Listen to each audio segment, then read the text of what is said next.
আসসালামু আলাইকুম রহমতুল্লাহি ওয়া বারাকাতুহু। আজকের ভিডিওটা হলো আমার ওই সব ভাই বোনদের নিয়ে যারা নিজের চেহারার বিকৃতি ঘটান তাদের সম্পর্কে।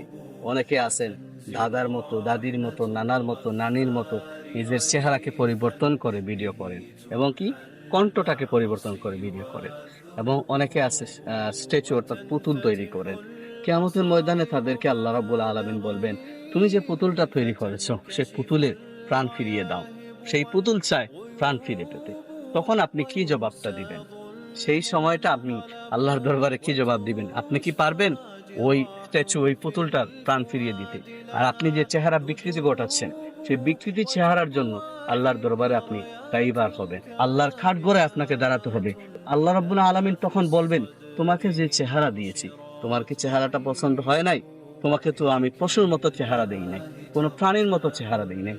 তোমাকে সর্বশ্রেষ্ঠ ইনসান জাতির চেহারা দিয়েছিলাম, সবচেয়ে সুন্দর চেহারা দিয়েছিলাম। সেই চেহারার তুমি পরিবর্তন ঘটালে, চিন্তা করেন আপনি কোথায় চলে যাচ্ছেন। এখনো সময় আছে, নিজেকে পরিবর্তন করুন, নিজে পরিবর্তন হন। আমার কথা দেখে যদি কেউ কষ্ট পেয়ে থাকেন, আমার সুন্দর দৃষ্টিতে দেখবেন। জাযাকুমুল্লাহু খাইর।